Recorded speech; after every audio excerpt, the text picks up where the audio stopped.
এই জাতিকে ঐক্যবদ্ধ করার একটা মাইল ফলক বলে আমরা মনে করি। ওরা তো এখনো পৃথিবীর কিছুই বোঝে না, ওরা কিছু বোঝে না, জানে না, ওদের উপরে কোনো হামলা। সরকার থেকে যদি ফিলিস্তিনে পাঠাতে চাই আমরা যেতে রাজি। মানুষের কিন্তু অভাব হচ্ছে না দর্শক, দেখতে পাচ্ছি কি পরিমাণ জনগণ এখানে দেখতে পাচ্ছি। ভাই বাচ্চাকে নিয়ে চলে আসছেন ভাই, এখানে শরীক হওয়ার বাইরে আসলে আমার খুব ভালো লাগতেছে।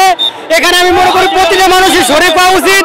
ফিলিস্তিনের উপরে যে অত্যাচারগুলো হইতেছে এটা মাইনে নেওয়ার মতো না ভাই, এটা মাইনে নেওয়ার মতো না ভাই। ধন্যবাদ ভাই। আজকে এখানে আসছে, এখানে শরীক হতে পারে, কেমন লাগছে আপনাদের? এটা আমাদের একটা দায়িত্ব এবং এই দায়িত্ব পালন করতে পেরে আমাদেরকে মনে হচ্ছে যে আমরা আমাদের কাজে আমরা অগ্রসর হলাম মাত্র। ইনশাআল্লাহ এই পদযাত্রা চলবেই। সকল ধর্ম বর্ণ নির্বিশেষে আজকে ফিলিস্তিনিদের পক্ষে মানুষ আসছে, এটা কিভাবে দেখছেন? এটা এই জাতিকে ঐক্যবদ্ধ করার একটা মাইল ফলক বলে আমরা মনে করি। ওয়ালটন আবারও মিলিয়নিয়ার অফারে ওয়ালটন ফ্রিজ কিনে আপনিও হয়ে যেতে পারেন মিলিয়নিয়ার। ভাই এই বাচ্চার একটি প্রতীক নিয়ে আসছেন, এটা কারণ কি? জি, বাচ্চার একটা প্রতীক নিয়ে এখানে এটার কারণ হলো ফিলিস্তিনে কত শিশুরা বাচ্চারা নির্যাতন হচ্ছে, মারা যাচ্ছে, সেজন্য আমরা এটার একটা তুলে ধরছি। আমরা আমার জাতি মুসলমানদের কাছে, সারা বিশ্বের মুসলমানদের কাছে আমরা এটা তুলে ধরছি যে এই বাচ্চাদের উপর হামলা কেন, এই শিশু বাচ্চাদের উপর হামলা কেন।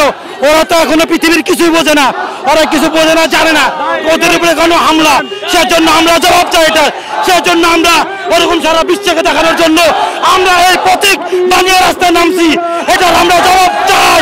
কেন এই বাচ্চাদের উপরে নির্যাতন, আমরা জবাব চাই, জবাব চাই, জবাব চাই। সরকার থেকে যদি ফিলিস্তিনে পাঠাতে চাই আমরা যেতে রাজি, আমাদের কোনো সমস্যা নেই। আমরা যেভাবে আমাদের কোনো কিছু লাগবে জাস্ট আমাদের ওখানে পাঠাইলেই আমরা যুদ্ধের জন্য প্রস্তুত, আমরা ভলান্টিয়ারের জন্য প্রস্তুত। আমাদের যেভাবে নিয়ে যাবে আমরা সেভাবে যাবো ইনশাল্লাহ। ফিলিস্তিনিদের পক্ষে আজকে এত মানুষ বাংলাদেশে আগে কখনো হয়নি। না, কখনো হয়নি, এই 15 বছরের মধ্যে কখনো হয়নি, এবার হয়েছে। আমরা এই সরকারের প্রতি আমরা অসংখ্য ধন্যবাদ জানাই যে আজকে মানুষ কিভাবে ফিলিস্তিনের প্রতি প্রতিবাদ জানাচ্ছে। এই জন্য আমরা সবাই এই সরকারকে আমরা ধন্যবাদ জানাচ্ছি। আর বিশেষ করে ফ্যাসিবাদ যাতে কখনো এই দেশের দুনিয়াতে যাতে না হয়, মুসলমান এক তার প্রমাণ করে দেবে।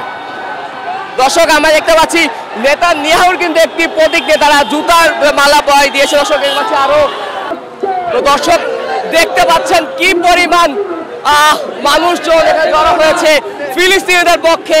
ফিলিস্তিনের যে গণহত্যা চলছে তার বিরুদ্ধে, ইসরায়েলের বিরুদ্ধে এত পরিমাণ বাংলাদেশে আগে কখনো এই দেখা যায়নি। কিন্তু আজ 12 এপ্রিল কিন্তু আজকে দেখা যাচ্ছে কি পরিমাণ মানুষ এখানে অবস্থান করছে। দর্শক মানুষের ঢল যেন থামছেই না।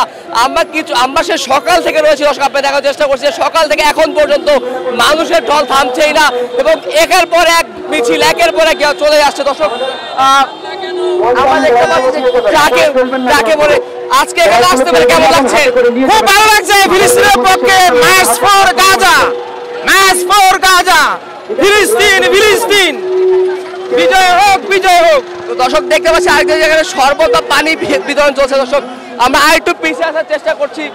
দর্শক বাংলা মোটর থেকে এই অবস্থা, বাকি 4টি এন্ট্রেন্সে কি অবস্থা হতে পারে সেখানে আপনিই চিন্তা করেন। দর্শক খবরের কাগজের সাথে থাকার জন্য এতক্ষণ ধন্যবাদ। এতক্ষণ সাথে ছিলাম আমি কাজী মোহাম্মদ আরাফাত। খবরের কাগজ, নিখাত, নির্ভীক, নিরপেক্ষ।